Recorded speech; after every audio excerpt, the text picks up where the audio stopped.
कठोर सर्दी के बीच एक रानी ने एक ऐसे बच्चे की इच्छा की जिसकी त्वचा बर्फ जितनी सफेद, होंठ रक्त रंजित जामुन जितने लाल और बाल आबनूस जितने काले हों।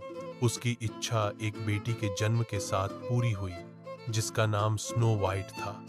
लेकिन इसके तुरंत बाद रानी एक जादुई नींद में चली गई जिससे उसे जगाया नहीं जा सका। 1 साल बीत गया और राजा ने पुनर्विवाह किया। उसकी नई रानी सुंदर थी, लेकिन वह घमंड और ईर्ष्या से ग्रस्त थी। उसके पास एक जादुई दर्पण था जिससे वह प्रतिदिन सलाह लेती थी और वह हमेशा उसे आश्वस्त करता था कि वह सबसे सुंदर है।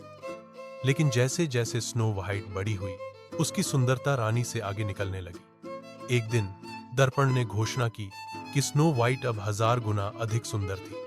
क्रोधित ईर्ष्या से ग्रस्त होकर रानी ने एक शिकारी को स्नो वाइट को जंगल में ले जाने और उसे त्यागने का आदेश दिया। शिकारी ने आज्ञा का पालन किया, लेकिन लड़की के मासूम आंसू देखकर उसे दया आ गई और उसने उसे भागने और छिपने के लिए प्रेरित किया। डर और अकेली स्नो वाइट जंगल से गुजरी जब तक कि वह एक छोटे से कुटीर पर नहीं आ गई। अंदर सब कुछ छोटा और साफ सुथरा था, जिसमें 7 छोटे बिस्तर एक दीवार के खिलाफ पंक्तिबद्ध थे। थकी हुई और भूखी, उसने प्रत्येक सेटिंग से थोड़ा खाया और पिया।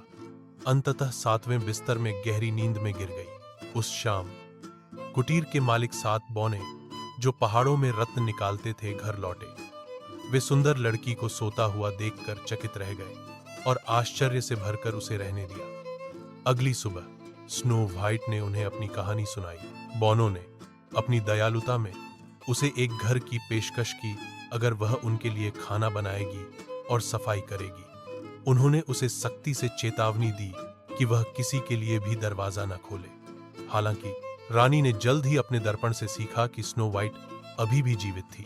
क्रोधित होकर उसने खुद को एक बूढ़ी फेरी वाली के रूप में प्रच्छन्न किया और कुटिया में गई, जो स्नो वाइट को एक सुंदर रेशम रिबन से लुभा रही थी। स्नो वाइट ने उसे अंदर आने दिया और रानी ने रिबन को इतना कसकर बांधा कि वह बेहोश हो गई, यह मानते हुए कि उसकी प्रतिद्वंद्वी खत्म हो गई है। रानी भाग गई। जब बौने वापस आए तो उन्होंने जल्दी से रिबन काटा और स्नो वाइट पुनर्जीवित हो गई। 2 बार और रानी ने उसे नष्ट करने की कोशिश की। सबसे पहले वह एक जादुई कंघी के साथ भेष बदलकर लौटी, जिसने स्नो वाइट को एक और गहरी नींद में डाल दिया जब तक कि बौनों ने उसे हटा नहीं दिया। अंत में रानी ने एक सुंदर लेकिन जादुई सेब बनाया, जो एक तरफ लाल और दूसरी तरफ सफेद था। एक किसान की पत्नी के रूप में भेष बदलकर उसने स्नो वाइट को यह पेशकश की, अपनी विश्वसनीयता हासिल करने के लिए खुद ही हानिरहित सफेद तरफ से एक टुकड़ा खाया।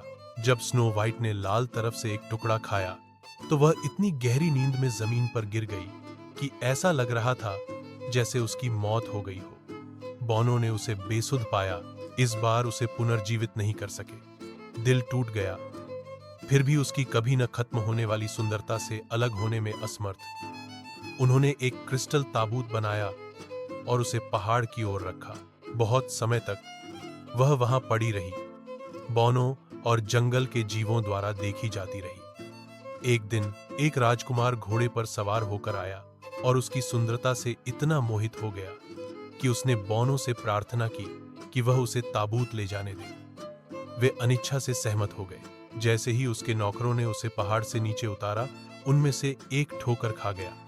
झटके से जादुई सेब का टुकड़ा स्नो वाइट के गले से निकल गया और वह जाग गई। बहुत खुश होकर राजकुमार ने उससे उसकी पत्नी बनने के लिए कहा और उसने खुशी से सहमति दे दी। एक भव्य शादी आयोजित की गई और ईर्ष्यालु रानी अपने दर्पण से यह जानने के बाद कि नई रानी अब सबसे सुंदर थी, यह देखने आई कि यह कौन हो सकता है। स्नो वाइट को पहचानते ही वह शर्म और गुस्से से इतनी अभिभूत हो गई कि वह महल से भाग गई, फिर कभी किसी को परेशान करने के लिए नहीं लौटी। स्नो वाइट और उसके राजकुमार दयालुता से घिरे हुए हमेशा खुशी से रहे।